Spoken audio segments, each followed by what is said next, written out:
डेला ने उन पैसों को 3 बार गिना। $1 और 87 सेंट, बस इतने ही थे। और अगले दिन क्रिसमस था। इस वक्त रोने के सिवा वो और कुछ नहीं कर सकती थी। जिम और डेला बहुत से किराए के मकान बदलने के बाद अब इस नए घर में आए थे।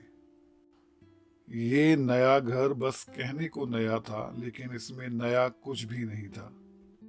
इसका कारण ये था कि समय के साथ जिम की तनख्वाह बढ़ने की बजाय कम हुई थी। लेकिन इतने सालों में जो बिल्कुल कम ना हुआ था, वो था उन दोनों का एक दूसरे के लिए प्यार। रोकर अपना मन हल्का कर लेने के बाद डेला उठकर बैठती है और दोबारा फिर उन पैसों की तरफ देखती है।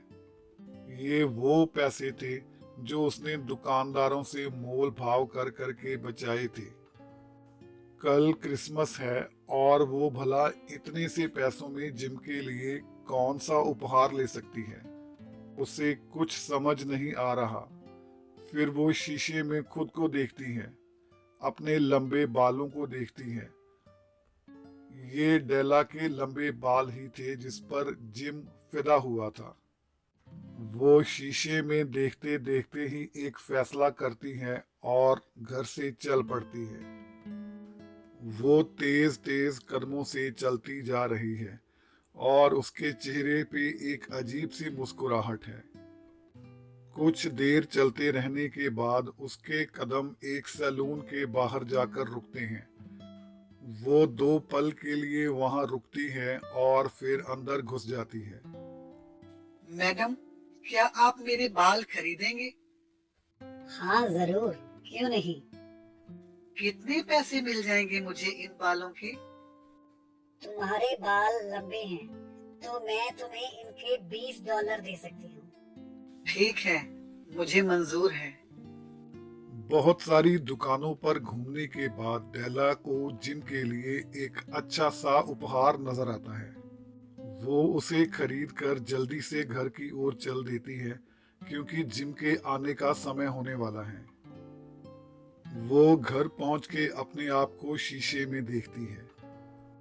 क्या जिम मुझे इन छोटे बालों में पसंद कर लेगा?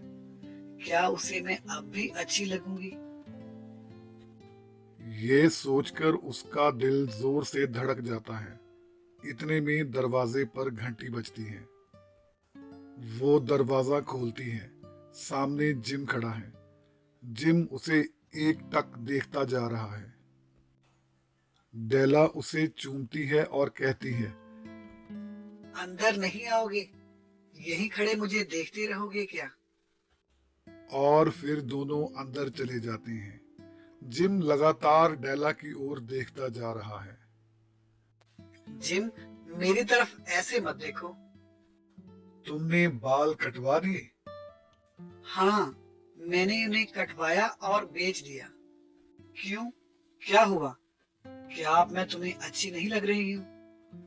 बस बाल ही कम हुए हैं, मेरा प्यार तो नहीं। जिम ने एक पैकेट निकाला और डेला की ओर बढ़ा दिया। वो उसका क्रिसमस गिफ्ट था। डेला खुशी से झूमती हुई उस पैकेट को खोलती है, लेकिन उसकी ये खुशी 2 पल की ही होती है। अचानक उसकी आंखों से 2 आंसू गिर पड़ते हैं। उस पैकेट में वो कंघियां और बालों में लगाने वाला सामान है जो डेला ने एक बार देखा था, लेकिन पैसे कम होने की वजह से जिम उसे लेकर नहीं दे पाया था। वो पैकेट को रखते हुए कहती है, तो क्या हुआ अगर मैं इन चीजों को इस्तेमाल नहीं कर सकती? मैं तुम्हारे लिए भी कुछ लाई हूँ। और वो खुशी से चहकते हुए एक पैकेट जिम की ओर बढ़ा देती है। जिम उस पैकेट को खोलता है, अपने उपहार को देखता है और नीचे बैठ जाता है। उस पैकेट में जिम की घड़ी के लिए एक सोने की चेन थी। वो घड़ी जो जिम को बेहद पसंद थी। क्या हुआ? तुम्हें मेरा गिफ्ट पसंद नहीं आया क्या? जिम डेला को बताता है कि उसका उपहार खरीदने के लिए आज उसने अपनी घड़ी बेच दी। दोनों एक दूसरे को देखते जा रहे थे। वो दोनों ऐसे महसूस कर रहे थे जैसे वो दोनों बुद्धू हों। एक दूसरे के लिए लाए हुए उपहार अब उन दोनों के लिए ही किसी काम के नहीं थे। आज जो सबसे बड़ा उपहार उन्होंने एक दूसरे को दिया था वो था सच्चे प्यार का उपहार। और सच्चा प्यार किसी उपहार का मोहताज नहीं होता। Please subscribe Yup Tunes TV.